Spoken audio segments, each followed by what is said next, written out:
Berarti yang pertama tadi sebuah siaran bisa disebut Islami. Yang pertama dia harus menjaga pergaulan agar sejalan dengan nilai Islam. Kemudian kedua, pakaian. Pakaian juga. Habis itu bahasanya juga jangan mengarah kepada hal yang ini tidak sejalan dengan nilai Islam ya. Oke. Kemudian kalau kita lihat perkembangan sekarang, ketika kita berbicara kepada hal yang sebenarnya ini hal yang sangat mendasar dalam agama kita sebagai Muslim ya, kita pasti dari SD dari ini sudah diajarin seperti itu. Nah kalau kita ngomongin seperti ini nanti dibilang nanti apa itu Aceh ini mau jadi seperti Afghanistan, itu gimana kita jawab? Jadi ada kesan angker ketika kita berbicara tentang dasar-dasar nilai-nilai Islam dalam sejumlah persoalan-persoalan yang memang harus kita sampaikan. Ya kan? Jadi kalau dituduh nanti kita mau bawa Aceh seperti Afghanistan, itu gimana kita responnya paling bagus? Kalau kita bicara tuduh menuduh ketika memang orang itu bertujuan tidak baik kepada kita, sebaik apapun kita tetap akan dia poles menjadi tidak baik. Tapi kita harus melihat bagaimana mulianya manusia ketika kita mengikuti aturan Allah. Misalnya saya punya syahwat, saya punya birahi yang sudah merupakan sunnatullah dan merupakan hal yang lumrah bagi saya. Islam mengatur, saya harus menyalurkannya kepada orang-orang yang memang saya Allah berikan kelebihan, tak cukup 1 tambah 2, tambah 3, tambah 4 dan lain sebagainya. Tapi coba bayangkan ketika misalnya saya punya uang, saya punya yang serba cukup lah, saya punya serba segala-galanya. Istri yang halal bagi saya 1 di rumah, tapi yang lain bisa saya beli. Dan bukan saya saja yang bisa beli, saya bisa pakai dia, Tunku bisa pakai dia, semua bisa pakai dia, asal bayar 1 juta, asal bayar sekian juta. Lalu bagaimana rendahnya martabat si perempuan ini? Maaf, tidak usah jauh-jauh, seperti martabat ayam siapa yang ketemu bisa saja pakai dia. Nah, Islam menjaga ini. Ketika misalnya kita berada pada rel ini, maka manusia ini benar-benar berada pada posisi yang tinggi. Karena konsep Islam, walaqad karamna bani Adam. Manusia ini Allah muliakan di atas semua makhluk yang lain, bahkan di atas para malaikat sekalipun. Jadi karena itu Islam untuk mengantisipasi ini, sehingga dibuatlah aturan-aturan. Dibuat aturan dalam jual beli, dibuat aturan dalam pergaulan, dibuat aturan dalam bertetangga, dibuat aturan dalam bekerja. Nah sekarang ini karena orang-orang sudah meninggalkan syariat Allah. Coba bayangkan seorang pekerja yang di hatinya ada rasa ingin mengamalkan 100% syariat Allah, maka dia akan bekerja sesuai dengan tupoksinya, itu pasti. Ketika misalnya pemerintah menitipkan fasilitas kepadanya, katakanlah mobil, dia akan pakai untuk tugas kedinasannya. Tapi ketika Islam itu dibuang, mungkin dia akan pakai ketika ke pantai, dia mancing, dia angkut kambing, dia angkut barang-barang ketika ada acara di rumahnya. Seperti kalau saya sering sebutkan oknum kecil, dia pelihara lembu dia, tapi potong pakannya pakai kereta pemerintah, pakai kereta plat merah. Nah, ini Islam tidak bolehkan ini. Nah, coba bayangkan. Tapi kalau punya pribadi kita pakai untuk pendengar itu lebih bagus. Itu lebih bagus. Tapi yang terjadi sekarang, apalagi ketika ada oknum di kantor, komputer masih menyala, masih jam kantor, pekerjaan sudah habis, tapi komputer masih menyala-nyalakan Facebook, masih menyala-nyalakan main game. Nah, itu Islam tidak membolehkan ini. Maka Islam bukan keras. Islam tidak ekstrim. Tapi Islam itu menjaga wibawa manusia, menjaga martabat semua manusia, maka lahirlah aturan seperti ini.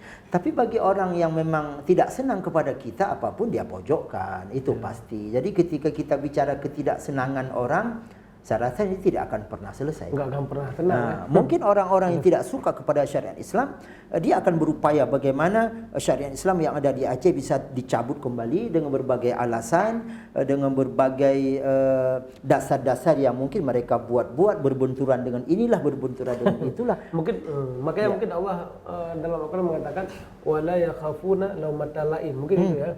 Mereka tidak takut kepada celaan orang-orang yang suka mencela. Mungkin makanya dibilang seperti itu kan. Ya, insyaallah mudah-mudahan begitu. Tapi yang penting saya rasa seperti tadi, ketika kita di semua level, di semua tingkatan harus merasa bahwa syariat Allah ini sesuatu yang mulia, yang harus kita jaga, yang harus kita rawat.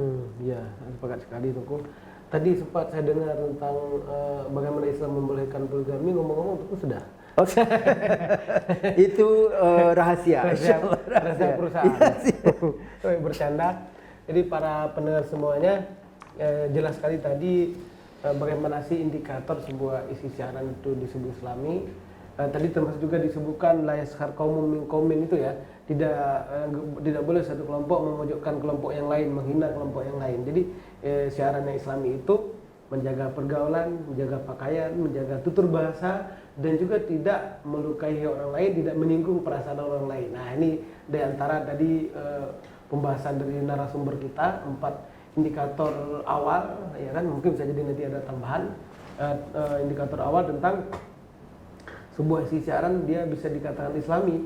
Oleh sebab itu kita di Aceh ini, kalau kita ingin memproduksi konten-konten siaran, tentu kita mau tidak mau ya sebagai Muslim ya harus kita ikuti apa namanya standar-standar ini ya, Tuh. Nah, gimana cara kita buat agar orang nih paham nih terhadap standar-standar seperti ini dalam isi siaran?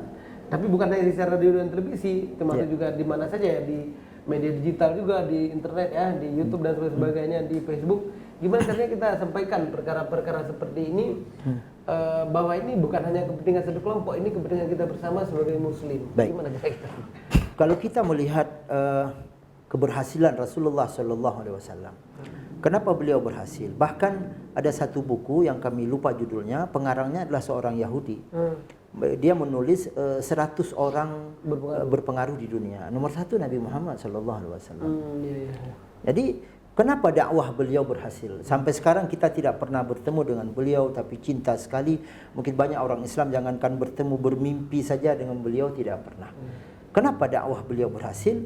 Saya rasa kalau kita ambil konsep besar itu 2. Pertama, beliau tahan cobaan, kalau bahasa kita mungkin tahan derita dalam menyampaikan kebenaran yang beliau bawa. Kemudian yang kedua, beliau praktekkan.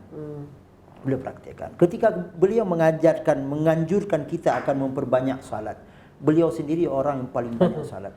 Ketika ditanyakan kepada Aisyah, wahai ummul mukminin, bagaimana salatnya Rasulullah sallallahu alaihi wasallam? Beliau menjawab, setiap saya terbangun selalu melihat Rasulullah sedang salat. Jadi beliau lakukan.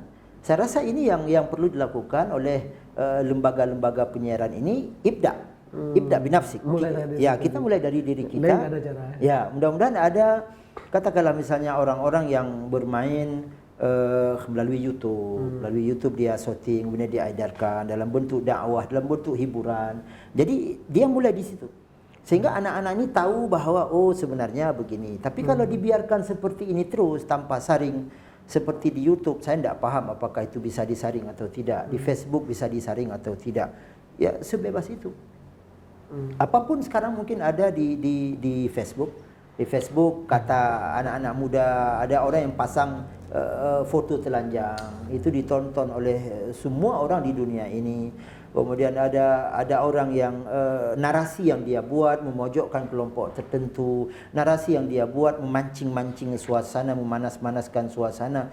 Ini apakah bisa dikontrol atau tidak, wallahu a'lam. Tapi kita mulai dari lembaga-lembaga yang bisa kita kontrol. Maaf, saya tidak melihat apakah misalnya TVRI di Aceh bagaimana, kemudian ada televisi-televisi di Aceh bagaimana, tapi secara umum. Ya, berarti ini televisi-televisi ini yang akan memulai. Kalau memang sudah bagus, bisa semakin bagus. Ya, kalau misalnya ada cacat-cacat sedikit ya diperbaiki. Ya, sehingga orang-orang dari luar tidak melihat kita Aceh ini, maaf, seperti mangga busuk. Atau seperti kuini busuk. Kalau kuini busuk itu kan tercium dia wangi sekali, bagus sekali, tapi ketika dia dikupas tak ada yang bisa dimakan karena semuanya isinya berulat. Nah, mudah-mudahan syariat Islam yang sudah ada di kita ini kepada saudara-saudaraku sekalian, terutama yang ada di Aceh, ayo kita amalkan. Siapapun kita amalkan, kita cintai, kita lakukan, agar orang-orang dari luar benar-benar melihat bahwa kita Aceh ini benar-benar butuh kepada syariat Islam. Dan harus berhasil. Ya, harus berhasil. Dan jangan ada oknum, terutama dari Aceh ini yang berupaya untuk melemahkan, menyudutkan, memperburuk citra syariat Islam. Nah, misalnya begini, saya pernah nonton sekali. Ya, diperlihatkan oleh teman video seorang gadis saya tidak tahu siapa dia, Aceh atau bukan, pakai jilbab. Tapi narasi yang dia buat itu dengan mengeluarkan lidah menjilat-jilat arah ke hal-hal yang tidak baik. Ya ini kan salah satu perkara yang meruntuhkan martabat syariat Islam itu sendiri. Dia pakai jilbab tapi narasi yang dia bangun seperti itu. Ya. Ya, terima kasih Pak Dukuh. Di penghujung waktu, jadi saya juga ingin tanyakan sedikit, kalau misalnya isi siaran di Aceh ini sudah sejalan dengan nilai-nilai Islam, kira-kira apa keuntungan yang akan kita peroleh sebagai pribadi dan juga sebagai bangsa? Untuk apa sih kita perlu agar isi siaran ini sejalan dengan nilai-nilai Islam? Kira-kira apa manfaat nanti yang akan kita raih sebagai Muslim? Ketika suatu bangsa itu baik, maka Allah akan turunkan rahmatnya dari langit dan dari bumi. Dan itu pasti. Ya. Walau amana ahlul qura wattaqau la fatahna alaihim barakatin minas sama'i wal ardh. Dan itu janji Allah, innallaha la yukhliful mi'ad. Allah tidak pernah bohong, Allah tidak pernah merubah janjinya. Andaikan penduduk suatu negeri benar-benar beriman, bertakwa kepada Allah, maka Allah akan turunkan rahmatnya dari atas, dari bawah, dari setiap penjuru. Ya, tapi ketika kita ingkar, maka Allah Subhanahu wa taala akan cabut satu persatu rahmat itu. Allah akan ganti dengan saya kalau boleh saya sebut dalam tanda kutip, Allah ganti dengan laknatnya, naudzubillah. Dan itu ketika syariat Allah kita cintai, keuntungan yang akan kita raih adalah keuntungan dunia dan akhirat. Saya yakin misalnya ketika syariat Islam ini kita kaitkan dengan syariat Islam berlalu lintas. Kalau pagi hari kita lihat sering abang-abang kita, bapak-bapak kita yang dari lantas berdiri di lampu-lampu merah, prip ini lewat, stop yang di sana, prip ini lewat. Kenapa itu perlu dijaga? Karena orang-orang tidak bersyariat di lalu lintas itu. Ketika lampu merah tidak ada, bahkan ketika lampu merah ada, main terobos. Nah, semua mengatakan saya buru-buru, saya buru-buru, saya buru-buru. Nah, tapi ketika semua orang bahwa saya orang Islam harus memberikan hak orang lain untuk lewat, hak saya ketika jatah saya maka saya lewat. Maka tidak perlu lagi bapak-bapak itu berada di sana. Kemudian abang-abang kita yang di kepolisian mungkin yang bertugas sebagai penyidik, kemudian ada maling, ada koruptor dan sebagainya, mereka terus menyelidik sampai dapat. Kalau orang-orang yang seperti itu sudah masuk nilai syariat dalam hatinya, bahwa saya bekerja saya hanya boleh mengambil apa yang telah dijatahkan kepada saya, maka mereka tidak perlu lagi bisa bekerja di tempat lain. Dan nanti pasti kedamaian ini akan turun ketika syariat Islam ini jalan. Jadi para pendengar semuanya, luar biasa sekali bahwa ketika kita ikuti nilai-nilai Islam dalam semua dimensi kehidupan kita, termasuk dalam konten-konten siaran yang disiarkan di lembaga penyiaran TV dan radio, maka ada janji dari Allah bahwa pada saat itu Allah akan menurunkan keberkahan rahmatnya dari langit dan juga dari bumi, seperti disampaikan narasumber kita tadi, dari langit dan juga dari bumi. Jadi kalau Allah yang menjanjikan, pasti tidak akan pernah diingkari. Allah la yukhliful mi'ad, ya kan? Allah tidak pernah mengingkari janjinya. Kalau Allah sendiri sudah menjanjikan, tentu sebenarnya nggak ada alasan kita ragu. Dan ketika diberikan rahmat dan keberkahannya kepada kita dengan kita mengikuti syariat Islam dalam semua dimensi kehidupan kita, termasuk dalam urusan isi konten siaran ini, maka sama dengan kita telah berinvestasi untuk mendatangkan keberkahan dari Allah tersebut. Jadi ini akan ada efek yang sangat luar biasa sekali bagi kita sebagai pribadi dan juga bagi kita sebagai bangsa dan negara. Terakhir Tengku, kira-kira apa saran dari Teguh untuk kami Komisi Penyiaran Indonesia Aceh, KPI Aceh, dalam rangka menjalankan tugas kami sebagai lembaga yang diberikan kewenangan oleh undang-undang untuk mengawasi isi siaran radio dan televisi di Aceh. Jadi yang pertama, bagaimana kami harus bekerja, termasuk mungkin juga motivasi sedikit dari Tengku untuk kami, silakan. Baik. Ya. Kami rasa dengan mengacu kepada aturan yang sudah dibuat, kepada undang-undang yang telah dibuat, kepada mekanisme yang telah dibuat, kalau itu dijalankan secara maksimal, dan saya yakin lembaga KPI ini lahir dari hasil pemikiran untuk memperbaiki bangsa. Saya yakin. Orang-orang yang melahirkan KPI, kemudian ada undang-undangnya bahwa KPI bekerja pasal ini begini, pasal ini begini, semuanya mengarah kepada supaya bangsa kita ke depan baik, bangsa kita sekarang baik. Nah, mudah-mudahan begitu. Jadi dengan kita melihat ke situ saja, saya rasa sudah sangat luar biasa. Tapi ada satu kendala, kadang-kadang aturan sudah ditulis, Tapi maaf kalau di tempat lain saya sering mengistilahkan seperti harimau ompong. Jadi dia sudah ada tapi nggak jalan, dia tidak menggigit. Ini aturan sudah dibuat tebal sekali aturannya, tapi semuanya pura-pura buta, semuanya pura-pura tidak melihat. Jadi saya rasa kalau berangkat dari niat yang seperti tadi, dari niat pendiri atau orang mencetus lahirnya KPI ini, saya rasa dengan kita datangi ya mungkin dari KPI ini memantau misalnya kalau ada radio-radio yang sudah terindikasi ke arah yang tidak baik, begitu juga siaran-siaran televisi yang sudah terbaca ini tidak baik, ya kita dengan wewenang yang ada pada kita datang, kita jalankan, sampaikan dari hati. Jadi sedikit Duku, jadi kita ini kan baru bisa memproses kalau ada laporan dari masyarakat. Nah selama ini masyarakat sendiri sepertinya abai, jadi tidak menjalankan peran dan partisipasinya dalam melakukan pengawasan.